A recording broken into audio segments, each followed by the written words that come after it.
Well, good afternoon, folks. Boy, she's a chilly one today. I just came in actually from plowing snow, and that was a real gem, I tell you.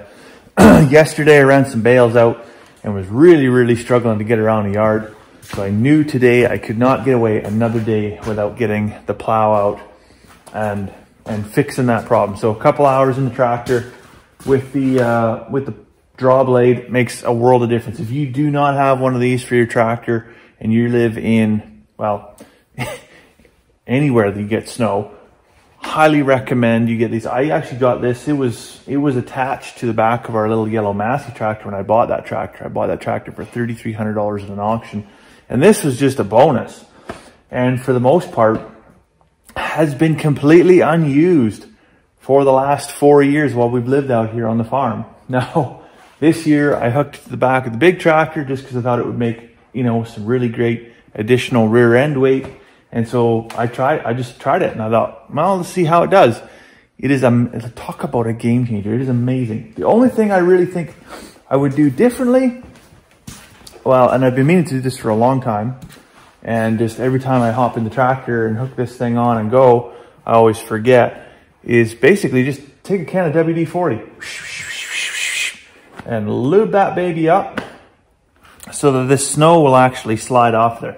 For the most part, I set a pretty good angle and the snow will roll off, but a quick douse of WD-40, what I'm hearing on the internet anyways, is that will just help that just glide right off. So the next time, if I remember, I will juice that thing up. Now, speaking of things that are lubricated, yesterday, like I said, I was trying to run some bales out, and it was really cold, exceptionally cold, and deep snow, and I got buried a couple of times, and I actually ended up breaking the bolts on this grapple finger here.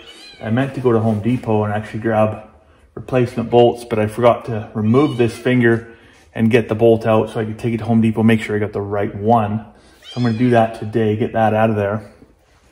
But I come in to start the tractor. I looked over here and I'm like, why is there hydraulic oil up here? Oh, there's hydraulic oil on the ground.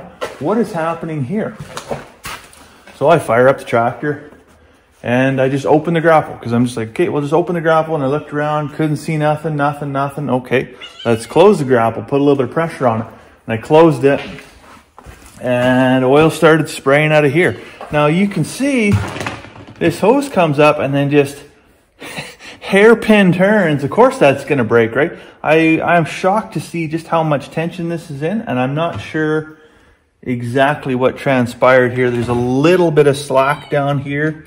It looks like it got pulled. I don't know if maybe this got hooked up on something accidentally, but pulled all the slack out of this and broke this hose. So this is an absolute must fix because it's leaking profusely. Now, I learned a valuable lesson last year.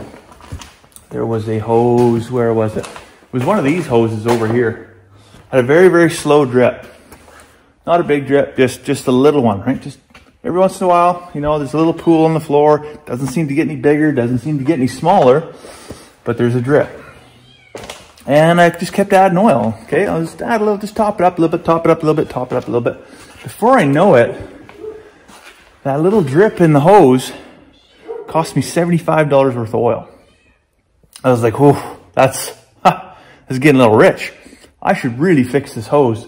So I pulled the hose off, took it to a hydraulic shop in town, and a replacement hose cost me $75. So procrastination cost me double. So I'm going to rip this off here today. Now that, I mean, I have no choice in this case. There's no procrastinating. Oil is just psh, but I can't wait, because you know what? If I need to feed a bale, or I need to plow snow, or I need to do something that the grapple is required, this is mission critical. So I'm gonna get this ripped off today, take it to the JR's bumper to bumper in Beaver Lodge, and get that replaced. And yeah, I'm guessing that's probably a $70 or $80 hose.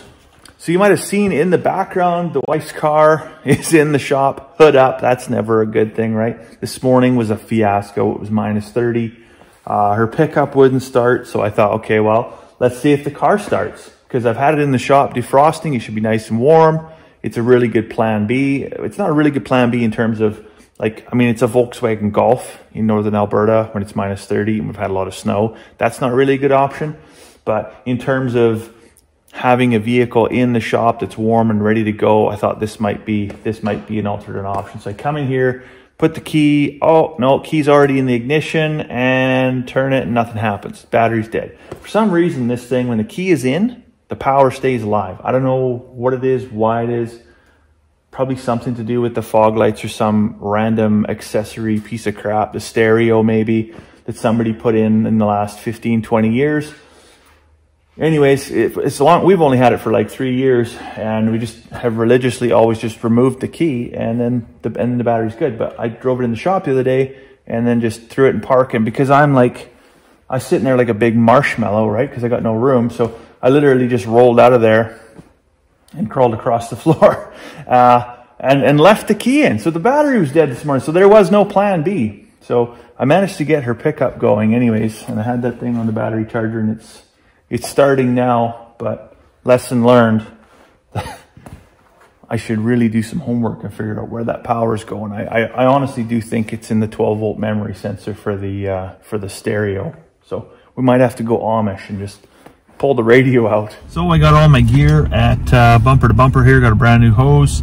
The hose itself was $47, and then the fittings are expensive. One fitting was $12.79. The other one was $15.54. So that's half the price of the hose itself, and then some new bolts that are an awful lot straighter than the other ones. So I'm gonna pick up Charlotte. We'll run home and get that installed, and we'll be back in business. So I just stopped to pick up the mail. Looks like the wife's got a couple of Amazon packages, some stuff from Costco, and the Vessi seed catalog came in, so that's exciting. Even though it's 30 below and there's snow on the ground, it's really a good time.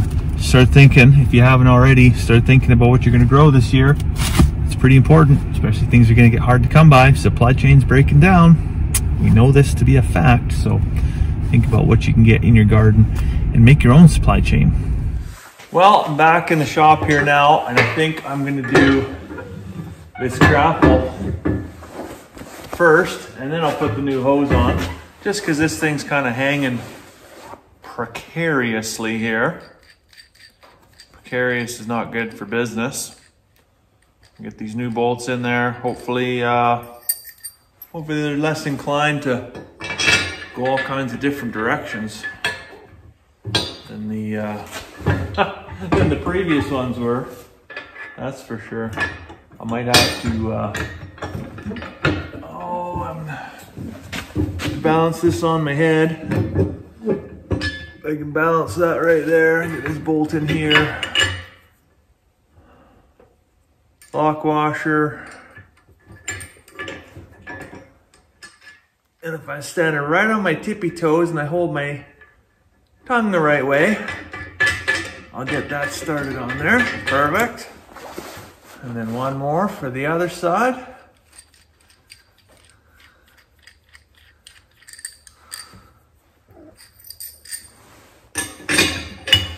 Find the hole. Need a little hair on it. Come on, get in there.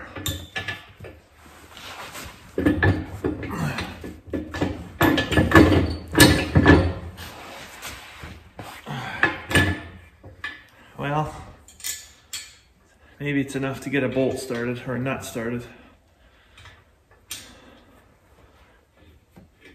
Oh, I got one thread.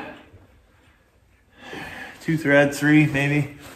I'm gonna have to use a hammer to get the rest of that thing in there.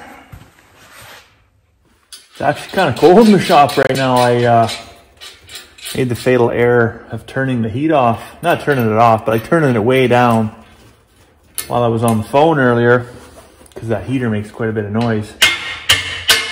And now it's chilly bears in here, so I'll have to get her fired up and try and make up some lost ground here, get everything warmed up again.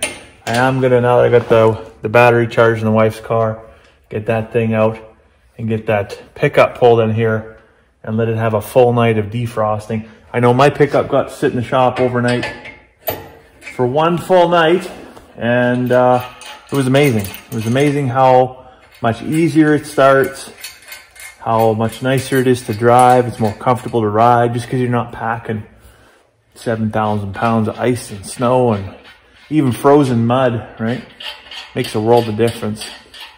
So when you're tightening up these clamps on the side of the grapple that hold these hydraulic lines in place, you can see I've got lots of loop here, very similar to what I had on the other side. So I got this hose 4 inches longer than the old one to make sure that loop was sufficiently sized. You want to make sure you have enough slack on both sides of the clamp. And then when you tighten the clamp up, just make sure that you've got enough friction bite so that during the normal movement of the grapple, this isn't going to let go and cause a rub or a wear point. And then when you're done doing that, if you could just go ahead and drop your crescent wrench in the pool of hydraulic oil that you made from spilling earlier, that'll make sure that your wrench is properly lubricated the next time you need to use it, which is what I just did. And as you can see, I'm gonna have some cleaning to do because I can't put that away in the toolbox like that. For as much fun as I joke about, you know, being well lubricated, that's just gonna attract dust and dirt and make my toolbox all gross. Well, all done. Run it open, close a couple times. Got a real good grip on it. Pressure tested everything. Everything's holding. No drips, no leaks. All that's left to do is clean up all the spilled hydraulic oil and drink some tea. So I'll let you go for now. I hope you have a fantastic evening, and we'll see you tomorrow.